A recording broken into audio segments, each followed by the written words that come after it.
O senhor Luiz Inácio da Silva disse hoje mais uma das suas asneiras decorrentes da sua falta de conhecimento das coisas que dizem respeito ao intelecto ou em razão de sua má-fé. Como o espírito de vingança dele está em curso, está em plena ebulição, ele pode estar fazendo isto pelas duas razões.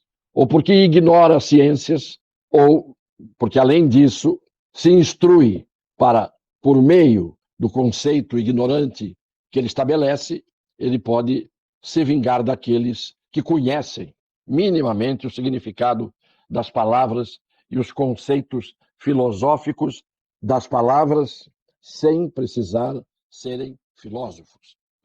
Mas o filósofo Luiz Inácio da Silva diz hoje que a democracia é relativa.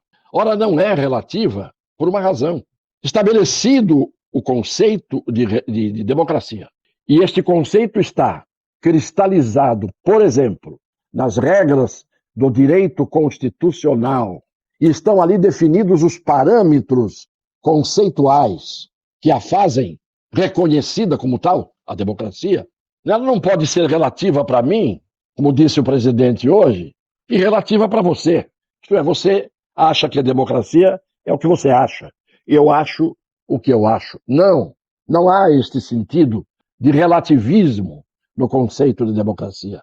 Porque a partir do momento que ela está estratificada, cristalizada na Constituição, na doutrina vigente, no pensamento dos pensadores, ela passa a ter a condição de ser um conceito absoluto, de ter um conceito absoluto. Porque o relativo é o que pode ser restringido, é o que pode ser esticado e encolhido, é o que tem natureza dependente de circunstâncias. A democracia, num país em que haja Estado democrático de direito, isto é, um país, uma nação, politicamente organizados, com os poderes instituídos, definidos e operantes, com uma Constituição que estabelece todas as regras fundamentais, essenciais, este país tem uma democracia que é absoluta em seu conceito. O que significa isto? Que ela sofre restrições no próprio texto constitucional. Fora do texto constitucional, não é possível flexibilizar a democracia. Não é possível ter cada um a sua democracia de bolso, sua democracia de estimação, sua democracia segundo a sua ideologia ou a sua estupidez. É preciso, portanto, distinguir, e as pessoas que falam, e falam para o público em geral, para os que sabem e para os que não sabem, têm a obrigação de falar, sabendo e tendo a decência de falar a verdade e de respeitar os conceitos filosóficos e o sentido das palavras. Portanto, quando o senhor Luiz Inácio da Silva disse hoje ao jornalista gaúcho, a democracia é relativa para você ou é relativa para mim? Vamos ouvir ele falando isso. Olha, deixa eu lhe falar uma coisa. A Venezuela, ela tem mais eleições do que o Brasil. A Venezuela, desde que o Chávez tomou posse... Mas eleições não garantem democracias, né, presidente? Deixa eu lhe falar uma coisa. O conceito de democracia é relativo para você e para mim. Eu gosto de democracia porque é a democracia que me fez chegar à presidência da República pela terceira vez. Tá? Por isso que eu gosto da democracia e a exerço na sua plenitude. Eu ganho a eleição e eu gosto da democracia. Eu perco, eu não gosto. Foi o que ele disse. Mas pior do que isto é a contradição de ele dizer que a democracia é relativa, mas que ele a exerce em sua plenitude. O que é pleno é absoluto, não é relativo. Se ele exerce a democracia em sua plenitude, ele não pode dizer que ela é relativa. Senão ele teria que dizer, eu exerço a democracia de forma relativa. Isto é, aquilo que eu acho que é democrático, tudo bem. O que eu acho que não é, para mim, é o que vale. Vejam a contradição. A contradição é típica de quem tem ou a ignorância, porque não quis aprender, ou porque não quer aprender. E todo mundo tem o direito de não ter aprendido. O que as pessoas não têm o direito é, não aprendendo, falar como se tivessem aprendido e querendo ensinar, falando, querendo ensinar, erroneamente, aquilo que não aprenderam. Ou se aprenderam, distorcendo a informação correta do conceito filosófico e da ciência. Portanto, não há democracia relativa.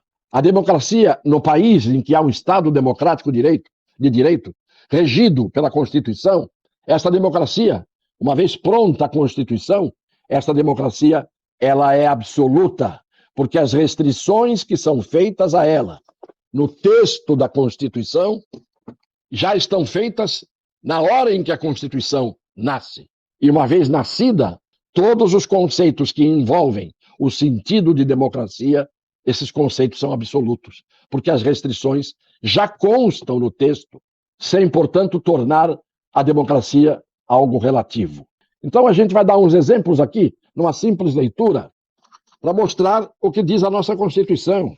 A República Federativa do Brasil, formada pela união indissolúvel dos estados e municípios e do Distrito Federal, constitui-se em Estado democrático de direito e tem como fundamentos a soberania, a cidadania, a dignidade da pessoa humana, os valores sociais do trabalho e da livre iniciativa, o pluralismo político. Parágrafo único. Todo o poder emana do povo que o exerce por meio de representantes eleitos, não nomeados nem pendurados em cabides, ou diretamente. Exerce o poder, o povo, diretamente, nos termos desta Constituição. Isto, portanto, é o fundamento da democracia. No Estado democrático de direito, e o balizamento está na Constituição. Quem passa por cima da Constituição, quem a atropela, quem não a cumpre, age, esses sim, de forma antidemocrática e contra o Estado democrático de direito. Vamos colocar isso, de uma vez por todas, como uma verdade absoluta e não relativa. Vejam o que diz o artigo 5º.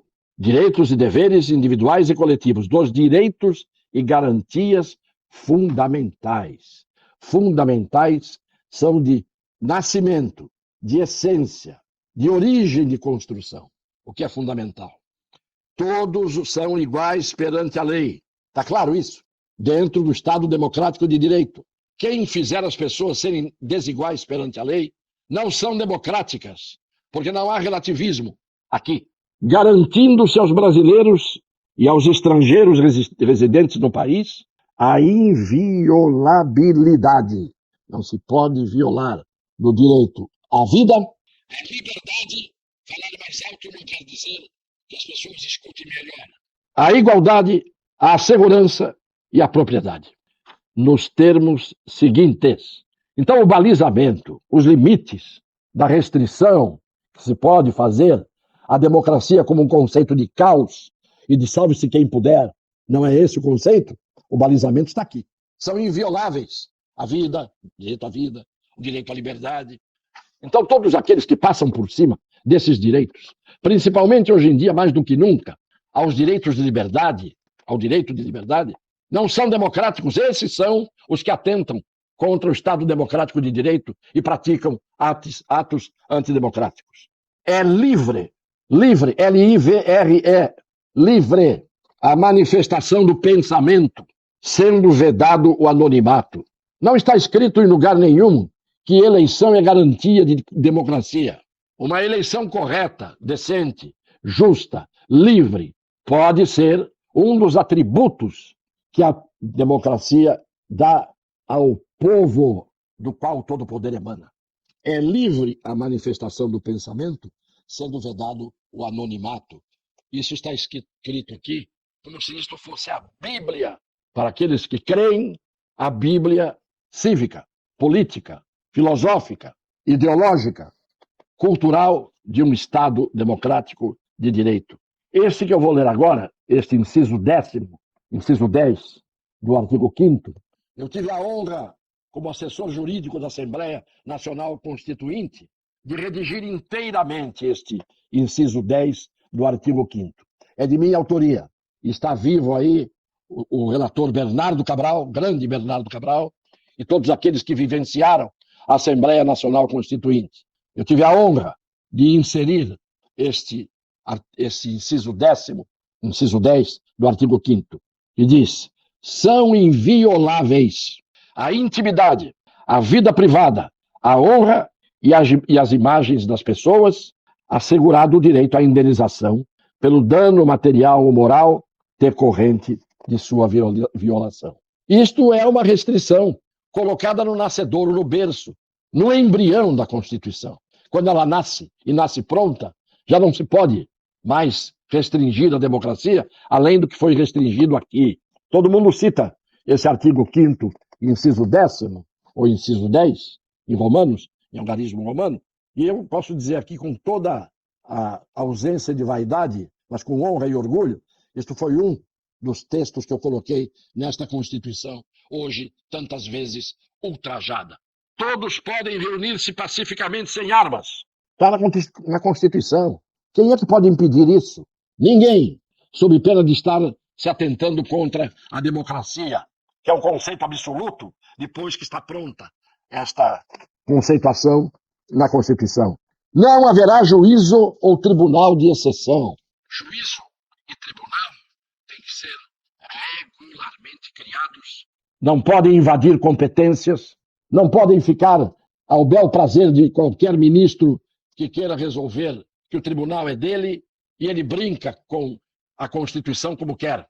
É plena a liberdade de associação. É livre a manifestação do pensamento e de qualquer atividade artística, cultural, etc., independentemente de censura. A liberdade de informação, de expressão, de imprensa, estão dentro dos fundamentos da democracia, que é absoluta no seu conceito, depois de pronta a Constituição, com as restrições que foram feitas na origem. Além dessas restrições que estão aqui, ninguém pode criar nenhuma outra. Portanto, essa fala do presidente da República de hoje é mais uma aberração de quem não sabe, muitas vezes, o conceito filosófico do que sejam democracia, liberdade, e não sabem, muitas vezes, o significado das próprias palavras que estão no vernáculo da língua portuguesa.